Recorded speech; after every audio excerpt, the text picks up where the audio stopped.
Welcome to Union Power Coaching, piecing purpose and strength together. Hello, Mike Turnpenny here, and welcome back to the Union Power Coaching podcast, where we discuss how to be happier, healthier, and more productive. I hope you've all been well. I hope you've all been happy, healthy, and productive, and that you are making progress on whatever brings you the most happiness in life. I want to say thanks to everyone that listened to the last week's podcast as well as the midweek meditation. It really does bring a smile to my face seeing the listens go up. So if you haven't listened yet, please do check them out and rate and subscribe and share. And a very special thank you, very quickly, to a listener we have in Brazil called Rejane, who always gives me her thoughts and ideas after each podcast. So thank you ever so much for reaching out to me. The feedback and the ideas don't go unappreciated. So thank you ever so much. Today, I am going to talk about how we can be more accepting of our circumstances and how we can let go of control. This is something that we all struggle with at times, and something that we have to see in its true context to really be able to decide if it is in fact something we can dictate, or if it is just something we have to let go of and just hold on to the lessons that we learnt that will aid us in the future. For me, it's really important to develop the skill to see things for what they really are. Otherwise, we can end up going around in like self-created circles for months or years at a time, oblivious to the unconscious stubbornness that our ego presents to us, making us believe that everything around us should change, but not us. So before I go on, let me just clarify what I mean when I use the word ego. When I refer to the ego, I'm talking about the part of our mind that tries to control how we act and how we think. The ego interprets the world for us rather than allowing us to see the full picture and its true reflection. This is why it's important that we begin to practice true acceptance. There's a quote that I really love that says, "If you want something you've never had, you must first do something you've never done." Think about that for a moment. If you want something you've never had, you must first do something you've never done. So let me ask you, what do you want in life? And what must you do to make it happen? Write it down if you can right now, or set a reminder to come back to this later, but I really want you to think about, what do you need to do to make your dreams come true? What do you have to do differently to achieve something that you really want? I listened to a podcast with the American actor Matthew McConaughey about a year or so ago. It was around the start of COVID, so maybe nearly 2 years perhaps. And he spoke about how there was a time in his career when he began turning down multi-million-dollar film offers as he wanted to move on from being the romantic comedy actor into more serious roles. So it seemed crazy to those around him at the time, and he even admitted himself that he was tempted to just take some roles as the months kept going by and the years went on, but he stuck to it. And eventually he went on to get many roles to this day in the types of films that he wanted to be in. It's to the point now where he's done so many non-rom-com films that I didn't even know that that's how he used to be typecast for so long. In this example, he accepted that at the time, that's who he was, and that's how he was perceived. To be able to move on, he first had to accept that situation for what it was and let go of any control he had or thought he had. Whether he liked it or not, it was what it was, and only he could change it. Sometimes by saying no to something, however tempting it may seem, we allow room for a more powerful and purposeful yes in the future. The next example I'd like to share is when I was helping my brother-in-law, who's Colombian, with an English test for a job interview last year. Now, it was a pretty tough test that even I, a native English speaker, found elements of challenging. Now, obviously, it wouldn't have helped him had I just done the exam for him, as if he was successful with the application, It would be him working there after all, and they would soon realise that he didn't have the English level demonstrated on the test. After a few attempts, he turned to me and said, "I'm just going to send it as it is, because this is my reality. This is my English level, and if it's not good enough, it's up to them to decide." It was such a beautiful expression of acceptance that the words have stayed in my mind ever since. I've even said them to myself in other situations since that day, where wishing my circumstances were different wouldn't make it so. We have to accept our current reality. Acceptance doesn't mean giving up. It means that we just recognize where we are now, and we decide not to waste our energy in that moment, so that we'll be able to use the energy more productively going forward, as we now know that we have room for improvement and we can start planning how we can do so. It's like, for example, if a car is running out of petrol, the driver would slow down to preserve what they had before being able to stop at the next petrol station to fill up. They wouldn't just put their foot down and tell themselves that it wasn't so as it wasn't convenient. We have to be realistic and we have to be accepting. We have to use our energy in the same way, carefully and strategically. But we can only do this if we see things for what they really are. My brother-in-law has since gone on to take English lessons to improve his level and his confidence, and has recently received a promotion. I'm sure that the next time he takes an English test, he will see that his reality has changed for the better due to his own self-awareness to accept and work on improving himself, and therefore open up more and potentially better opportunities for himself in the future. The next thing I want to mention is how important it is not to take things personally, as deep down we know our true worth and our true potential. We'll always have critics though, of course, and doubters, regardless of if it's convenient or fair or not. So we might as well turn this into motivation and fuel. We shouldn't, of course, change what we're doing to please the minority, to please those critics, but we can look at the feedback we get and assess it with an open mind to see if there's anything that we should actually take on board. So how many of you have ever done a self-evaluation form before? I've done a few in the past, and I've always tended to either be overly critical of myself or the extreme opposite of not wanting to admit any faults at all. I used to wonder why this was, and I thought maybe it was due to having some kind of fear of being mediocre, so I opted for the extreme end of either side. But I recently learned exactly why it is, and it's because the ego has to be the best, even if that means being the best at being the worst, then so be it. The ego will gladly stand on that worst podium and proudly accept that gold medal. Another thing is we have to be prepared to confront our perfectionism. If it isn't helping us, then we should let it go. I was recently trying to edit one of these podcasts that had some noise from my neighbour and some noise from the street on it. And I was trying so hard to fix it that I ended up making it sound a lot worse and just left it as it was in the beginning.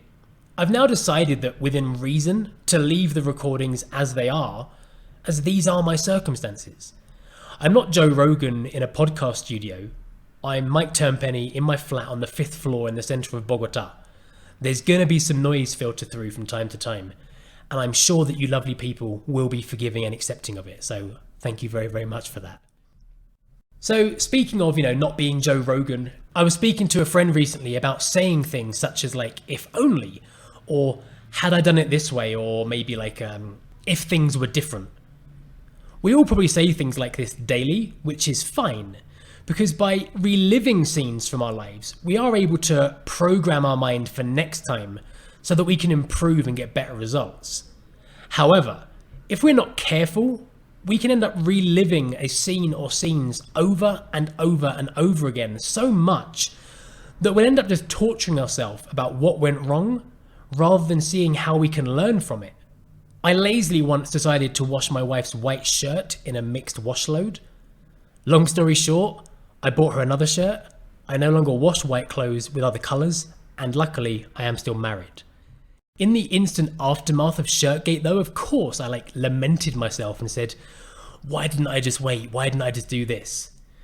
But I kindly allowed myself to move on with my life with the vow to be a better clothes washer in the future.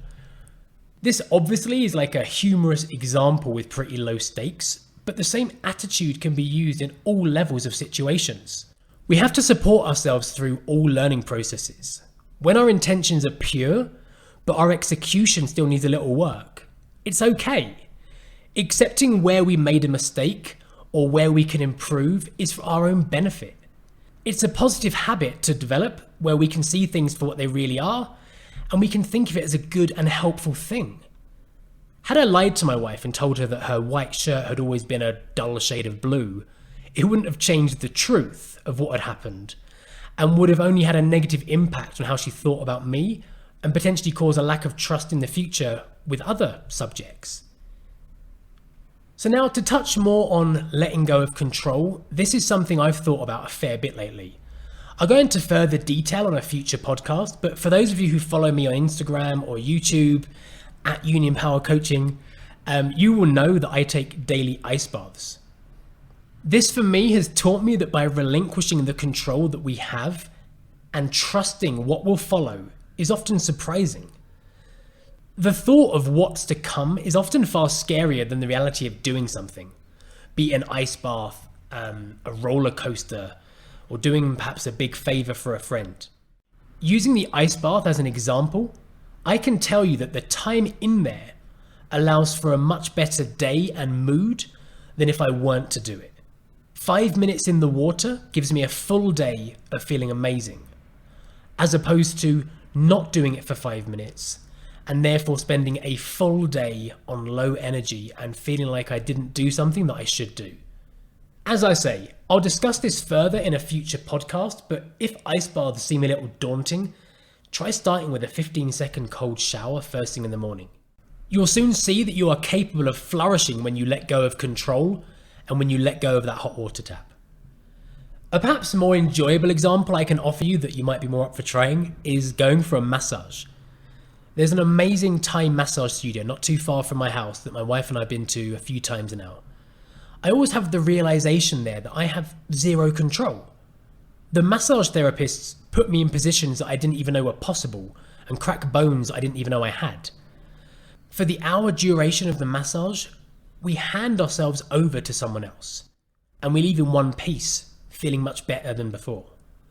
So think about that. Letting go of control, things are okay. Nothing bad happens. It's like when you don't look at your phone maybe for an hour or maybe a half a day because you're doing an activity, maybe you leave it at home, and then when you finally access your phone again, you've only got maybe one or no messages.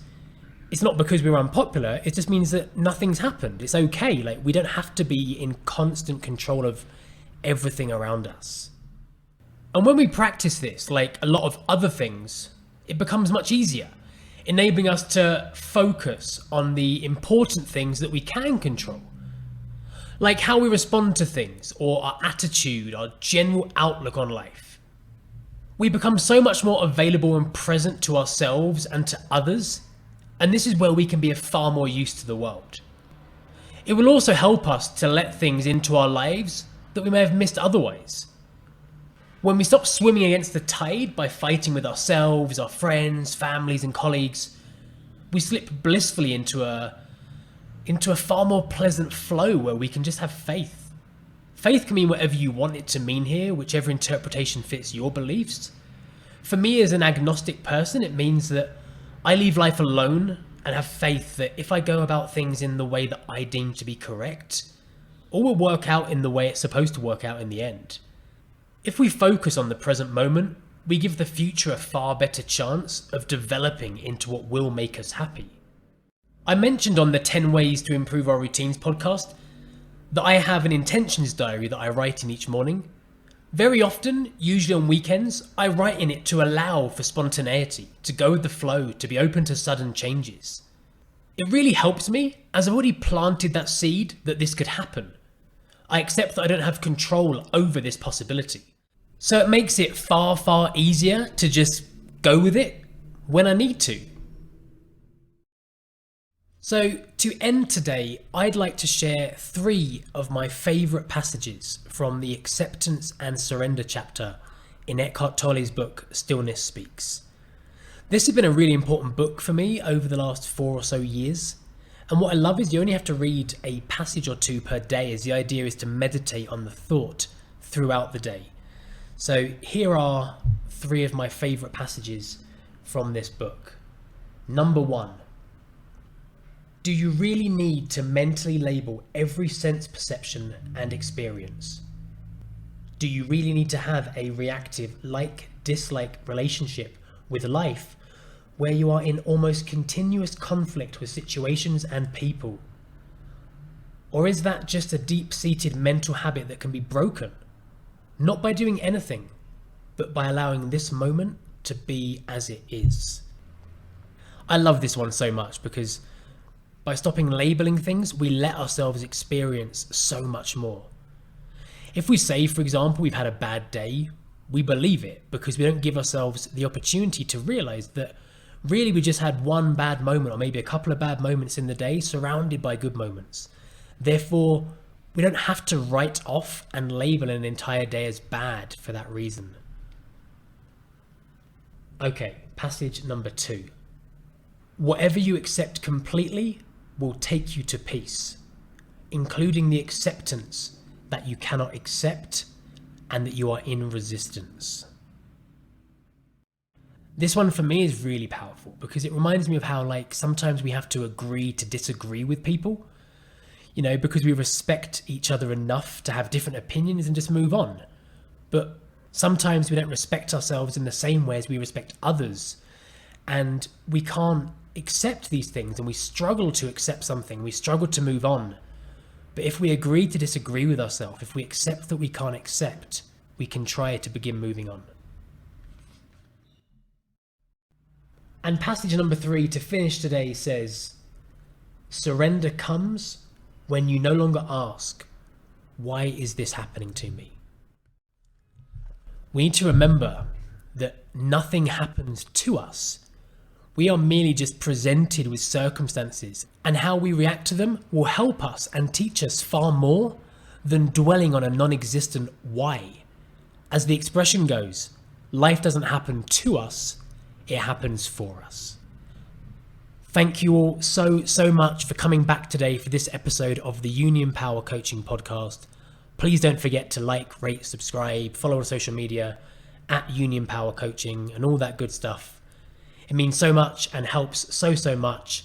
Until next Wednesday for the midweek meditation, stay happy, stay well, goodbye. For more details about transformation coaching, mindfulness and yoga classes, please visit unionpowercoaching.com.